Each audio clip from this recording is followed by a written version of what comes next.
Hello, everyone, and welcome to episode 56 of the Sam Hossick Media Podcast. Please welcome today from the Owen Sound Attack, Carter Robertson. Hey Sam, how you doing? I'm doing good. How about you? Good, thank you. So we'll get right into things here. What age did you kind of start playing hockey, and when did you know it was a sport for you? My dad, he got me in pretty early. I probably started skating when I was 2 years old. And then I think I started playing when I was 3.5. And he said I kind of flew off from there. I knew pretty young. Like, we had a backdoor rink when I lived in Edmonton.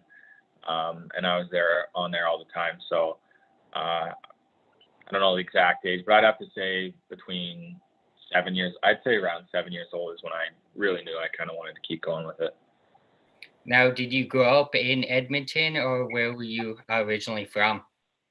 So I grew up from when I was basically a baby till I was 7, and then I moved to Holland Landing, and I've been here since with my family. Now, in your minor midget year, you were with the York Simcoe Express, and you guys had quite the year, winning OMHA and winning OHL Cups. Take us through winning OHL Cup and what that meant for you. Yeah, like we had a really good team. We had basically the same team throughout the 7 years I was there, and we kind of just clicked. We knew each other. We played well together, so that's kind of the reason why I think we won a lot. We were just a team and a family, so that was good. Winning the OHL Cup was pretty cool. We had a tough start, to be honest. Like, we were pretty close to not even getting in. Like, I think we had 2 ties, 1 win, and a loss. So we were pretty. It was pretty hairy right at the beginning. We didn't know what was going to happen because it was weird. I've never really played where you play a tie, so it was definitely different to see that. But we got in. We played the quarterfinals. We played the Mississauga Rebels, and honestly, that was probably one of the best games I played in minor hockey. I'd probably have to say that was the best game. And I was pretty fortunate enough. I scored the overtime winner. I think it was, I don't know if it was first overtime or double overtime, to send us on to the semis. And that was a really exciting win. That was a big goal in my career, to kind of push me ahead. And then we played the Don Mill Flyers in the semifinals, and kind of we did good against them. We kind of handled them pretty well. And then again in the finals, we went back into overtime and we ended up winning. So it was pretty exciting to be able to win that with the guys. As you mentioned, there was double overtime against the Toronto Marlies. Reese Foran with the goal. Just talk about the excitement, because it didn't look like on the broadcast that he even went in, and everyone kind of had to wait about 10 seconds before realizing the puck was in the net. It was honestly kind of like Kane's goal in overtime. No one really knew it went in, to be honest. It was kind of real big delay. And once we all figured out it went in, we all went crazy because we were all kind of porched over the bench, and I wasn't on the ice at the time, so we all had like kind of one leg over the bench. We were all fighting each other to kind of get off the bench first to kind of go dogpile, right? So it was pretty exciting. Now, one of my buddies that you played with in York Simcoe is Pierce Charlson. Just talk about the character that guy has. He was a really good guy. He was always pretty quiet, good demeanor on him, but he was a jokester. He was one of the few goalies I knew that would kind of joke around before games, right? A lot of goalies, they're kind of in a mental state and zoned in and won't talk to anyone. But Pierce, he was pretty good. He would joke around the guys, and he was kind of one of the players almost, and that was pretty cool to see. I know he's doing really well. He had I think it was his first year at Michigan State, and I think he rocked it up there, but I think he's doing pretty well as a player and person, so. Yeah, absolutely. It's nice to see the success he's having. Unfortunately, got absolutely sniped on by Cole Caulfield this year, but I mean, not a lot of goalies helping him this year. But we'll get into OHL now. So you're drafted by the Ottawa 67s. Take us through the draft day, where you were, and the excitement you heard when your name get called by the 67s. Yeah, so it was just me and my family. We were at home, kind of just watching it, and we thought it would just be best to kind of be with family. Then after the draft, we could spend it with friends if we wanted to and stuff. So we kind of just sat here, went through the rounds, watched the first one kind of roll through. And we didn't know whether or not I was going to land in the first or the second. So we kind of just had, we were just ready for anything kind of thing. When I saw my name called, it was pretty cool. My agent had like called me before and he said, you're probably going to get picked by Ottawa in the 30th spot as the draft was going. So it's pretty cool. And then Ottawa called me as I was getting picked. So it's pretty cool to kind of have that, my name go up while they were calling me. So that was a pretty cool experience. It was the start of my whole kind of career. It's so different. It was just a different experience for me. It was pretty cool. I liked it. Now, obviously, Ottawa is one of the top teams in that league and has amazing facilities. So just take us through the first time you and your family visited Ottawa and what was the experience like for that? Yeah, it was awesome. They had everything you could dream of as a player, right? They had the Red Black Stadium. They had the whole market basically around the arena. There was Cineplex. There was about 20 restaurants, and it was just a cool experience. It was like an NHL rink almost. And to be able to play there as a 16-year-old was pretty surreal. We had our own weight room across with the Red Blacks. We would share that with them. So we'd go underground kind of thing, go work out over there. And they had a huge ice bath cold tub. So it was really cool. It was an awesome first dressing room, and I couldn't ask for much more with how they developed and what the team did. Now, take us through the first time walking that 67th locker room and seeing your name on the back of a jersey. How special a feeling was that? Yeah, that was super cool. I don't even know how to describe it. After I had signed, the camp was over and everything. They just kind of said go into the dressing room and had my name bar up on the top of the stall. So that was already pretty cool. They had that kind of figured out. But first game, picking my number and stuff, that was kind of a hard decision. It's kind of funny. So I picked number 22, but then they stitched it wrong and they didn't have number 22. So I ended up with 27 and I loved it. So I stuck with that my 2 years in Ottawa, and to go into the dressing room, first suit, like in my suit, first game, it was pretty cool. I was obviously a little nervous, but to be able to see that in an exhibition game, and I think we were playing Gatineau, which was also pretty cool, going to play a Q team as my first game, I think it was. So that was a pretty cool experience. Now, take us through finally stepping on the ice as an OHL player in regular season. How cool of an experience was it to say, hey, I'm finally an OHL player? Yeah, it was awesome. I had my whole family support behind me there at the game. And it was pretty cool. They did a smoke thing before every game, and it was kind of a real cool thing. Like I said, it was like the NHL, how Ottawa presented themselves and stuff. And I thought it was pretty cool to be able to go out in some smoke and then skate on the ice and hear my name called. And it just gave me tingles through my body, because you didn't get that in minor hockey, right? So to be able to get that for the first time was pretty cool. Now, as a 16-year-old, you go to the under 17s and represented Canada Red. Just take us through the experience of being at that tournament. Yeah, it was pretty awesome. Any time you can play for Team Canada is the best thing ever, right? You can't ever put anything bad against it, and you're always gonna have the best time of your life, right? So, and they treat you like kings every step of the way. But you got to treat yourself like a pro too, right? You gotta handle yourself well. You gotta eat well, sleep well. So it's like I said, like they treat you like pros, and you gotta be one. So to be able to go over and play Sweden, Russia, other Canadian teams too, it was pretty cool. I mean, we lost, unfortunately. I think it was in the quarterfinals against Team Canada White. But it was an overall great experience for me, and I would never take that back. Now, take us through your first OHL goal against Sarnia. What do you remember from it, and what was going through your head as the puck was going in the net? Yeah, I kind of forgot about it for a while. I mean, but I just saw it on the OHL, like I think it was yesterday. And it was a pretty fluky goal, to be honest. I think it pinballed off all 10 guys on the ice. I don't know. I just came in, took a slap shot, and it just ricocheted off a couple guys and trickled in the net. So, I mean, a pretty lucky goal, but exciting to get under my belt, and it was nice to have.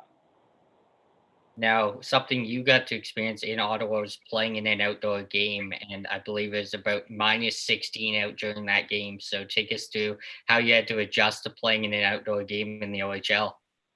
Yeah, it was pretty awesome. I mean, not many people can say they played in an outdoor game in the OHL, right? So I was lucky enough to go through that experience. It was pretty cold, but we had a whole bunch of warm stuff underneath, and we had like the benches were heated because we were just basically the taste testers for the NHL team. So they wanted to see how the ice was and the benches and everything. So it was pretty cool experience. Got some cool pictures, and to be able to play out there and against Gatineau in a regular season game, that's also a cool experience. So, I mean, like I said, I don't think many people can say they were able to do that, and I was fortunate enough to be able to.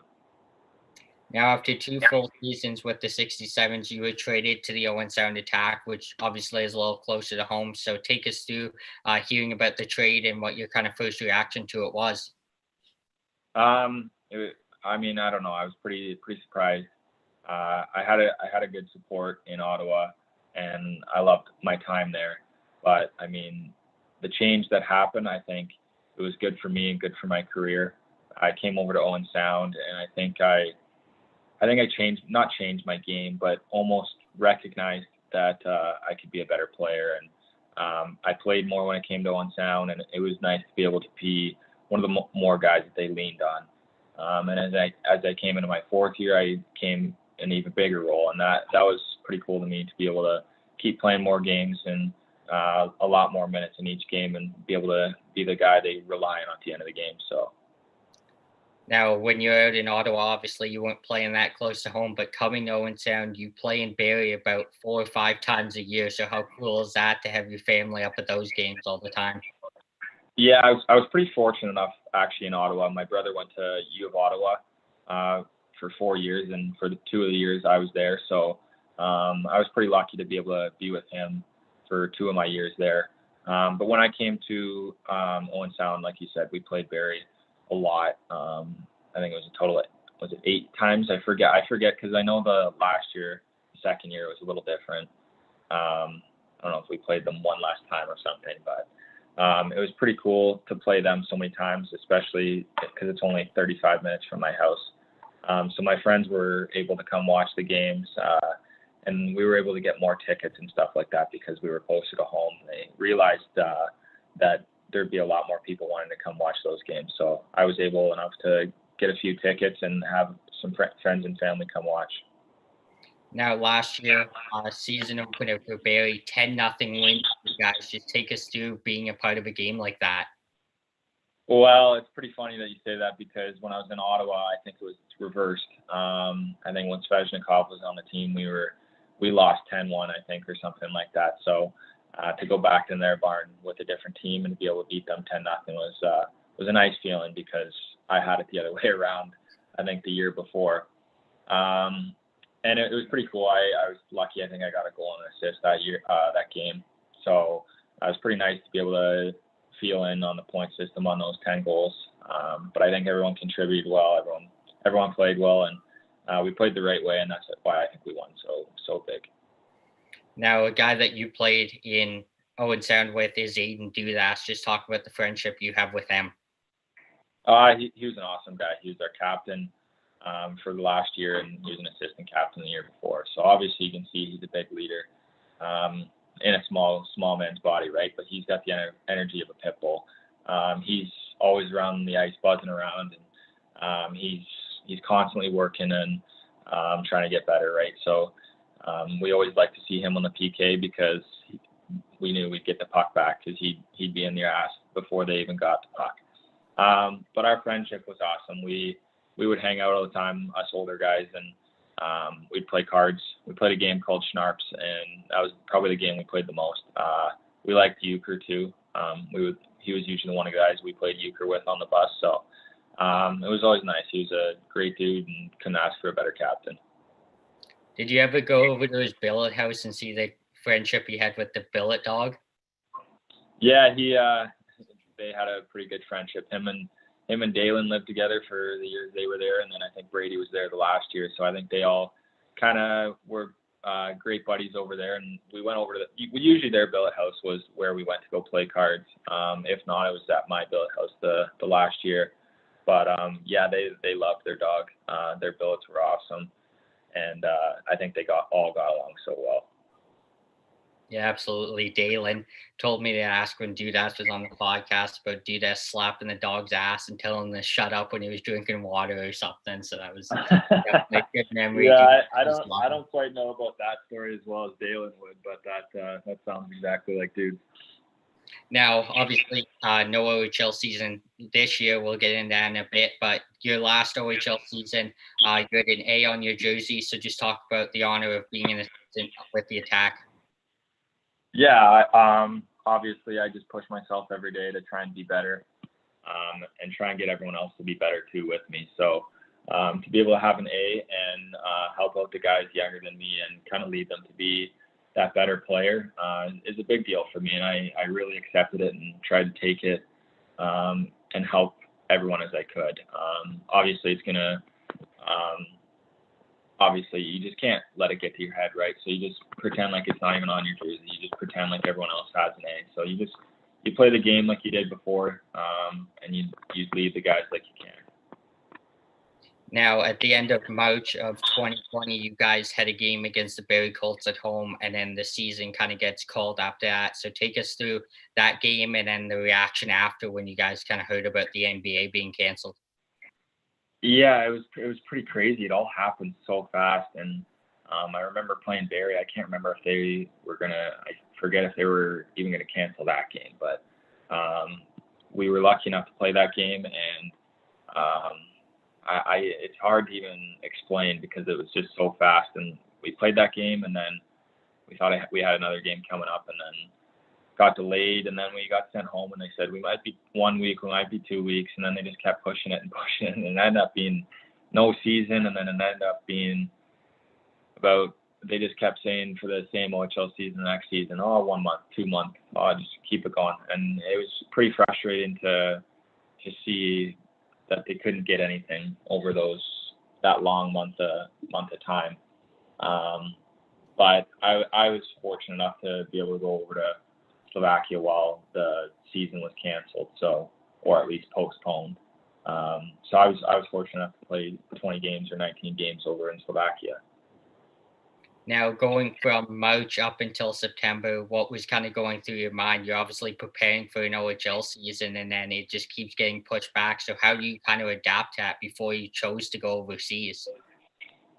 It was really, really hard, to be honest, because we didn't know when we'd be starting, so we didn't know how hard to train at different times. Because you're training in the summer, you're not pushing yourself to the extreme the whole summer, or else you're going to burn out. You're going to hurt yourself, and so it was kind of hard to really realize when to push yourself and when to take that little break.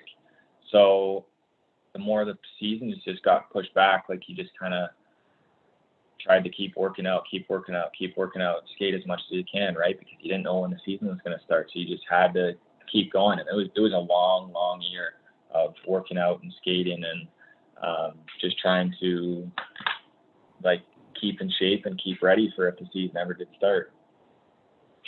Now, as we've talked about a little bit already, but you signed in Slovakia with HK32, Liptowski, Mikulas. So take us through how that opportunity came about and what kind of led to the decision of going to Slovakia.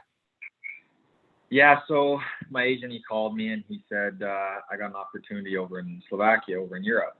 And at the start, I was kind of wary on it and didn't really know if I wanted to go over because the season, they said, was starting in January. So I didn't really know if I'd get out there much time. I didn't know if I'd have to quarantine when I got out there and then quarantine when I got back. So that'd be 2 weeks and 2 weeks wasted. So I didn't know if it was really worth it to be able to go out there and play 3 games.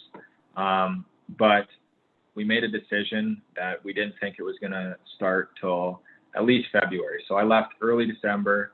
I didn't have to quarantine when I got out there. but it was a quick transition. My agent called me back probably a week and a half later after I first said no, and he said, "You want to go?" And I said, "Yeah." So then 2 days later, I left. It might have been even like the next day. So we had to get a whole bunch of crap like get going before we had to get a card for me to get out there, and it was a whole lot of paperwork. So it was a really tough, stressful like 2-3 days to get out there. But once I got out there, it was pretty easy going. I didn't have to quarantine, and then ended up being there for probably 2.5 months.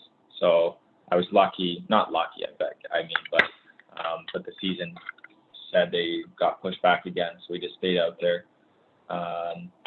But pretty nice to be able to just keep playing out there for at least 19 games. Now, what was the biggest adjustment that you had that you saw playing over in that league this year? Well, obviously it's men playing over there, right? They're big boys, and obviously they can play hockey. The big ice surface was it took me a couple of games. It wasn't too bad. Once I got used to it, I really loved the big ice. You had that little extra half second of time, but you had to be careful, because if you thought you had too much time, you'd be waiting on a pass or stuff too long. So you still had to make quick decisions, but you could have a little more time to not let that guy get to you. But it was pretty. That was probably the biggest one with the ice, and then just how fast the game was, and how big the guys were, and strong, right? Because it was playing against 30-year-olds instead of 16-year-olds. Absolutely. Now, what was the funniest moment that happened overseas? Well, I don't know. There was a couple. We had probably, I think there was 4 or 5 of us Canadians, and we all clicked pretty well. I didn't know all of them before I got over there, but we got along pretty well once I got over there. And I mean, none of the coaches spoke English, so it was pretty hard to listen during video or when he was trying to talk in the dressing room between periods and stuff. So we'd always laugh at that. We just couldn't understand. We'd just be like, okay, like we just got to zone out and just pretend we're watching almost. But I mean, we were all pretty big characters. So when we went over, like we all had like an apartment, and it was like a hotel apartment. So we'd have dinner in each guy's room, kind of different every night, and kind of just spread it out. And every time someone had dinner, we'd usually bring an onion and hide the onion somewhere in their room. If it was under the pillow, under the bed, on top of the light, in the bathroom or something. That was Dave Jesus' favorite thing to do. He'd always loved to hide the onion. That's awesome. Now, take us through scoring your first goal overseas and how cool of an experience that was. Yeah, it was my first pro kind of season, and guy came around the net and bounced it off the boards, and I kind of just got ready for it, and one timed it at the net, and it was a pretty good shot. It post to post and in, so it was pretty exciting to get that first goal under my belt over in pro. And then from there, I got another one, so I was pretty lucky to get 2 goals, and a pretty cool experience to be able to score over there with the good hockey players they are. Now, with your hat there, the hockey gives blood. You're obviously an ambassador, so just talk about the importance of giving blood. Yeah, so I made the decision.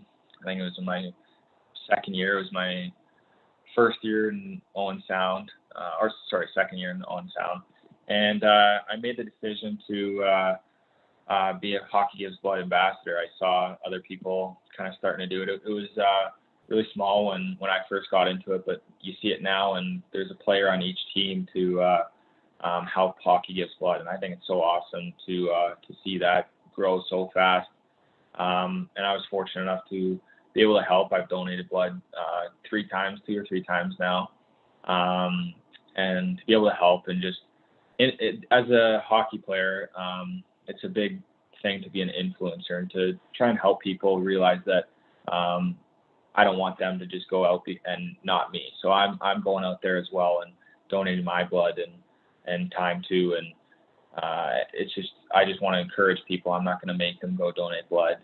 I just want to encourage them to go out if they can, because there's so much opportunity and so much need for blood. So if anyone can ever go donate blood, just go do it.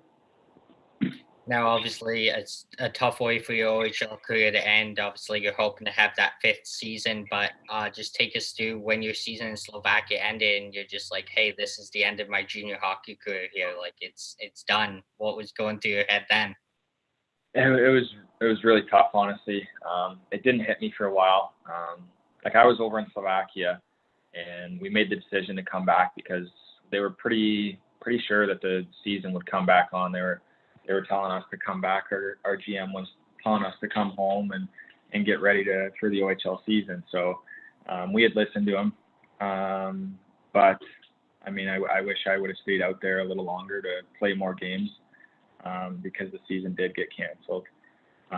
But it didn't really hit me for probably a week. I just didn't think it was real almost.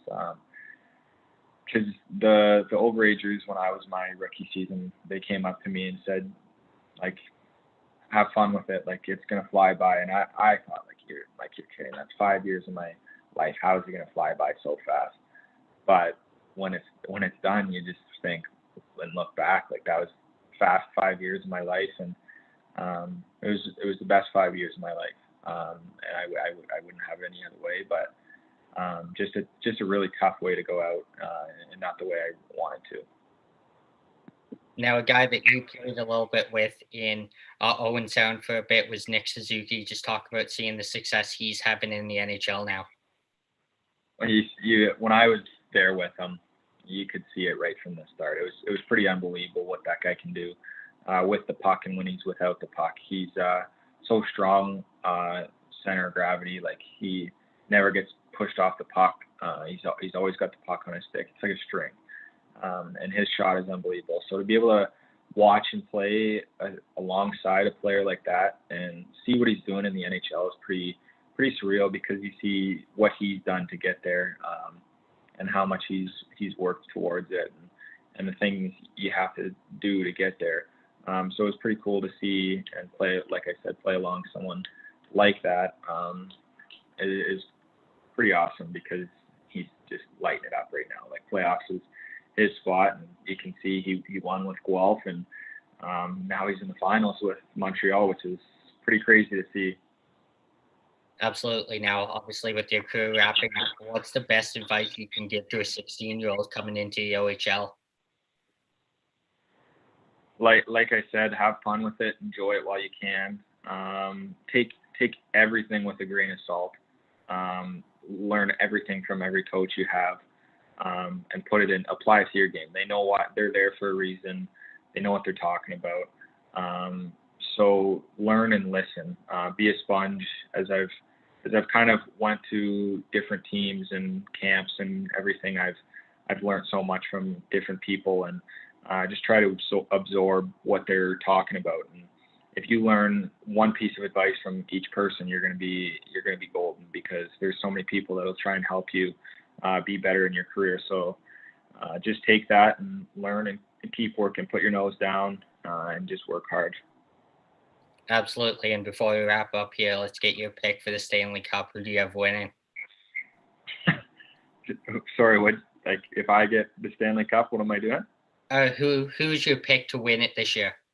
Oh, I don't know. I think Tampa is too deep, but I mean, I said that about the Vegas Golden Knights and the Toronto Maple Leafs, and even the Winnipeg Jets. I didn't think Montreal could make it through any three of them, and they've surprised a lot of people. So you know what, I'm going to go with Montreal, and I hope they do it. Honestly, it's pretty cool to see them there, and Nick Suzuki, obviously, I know.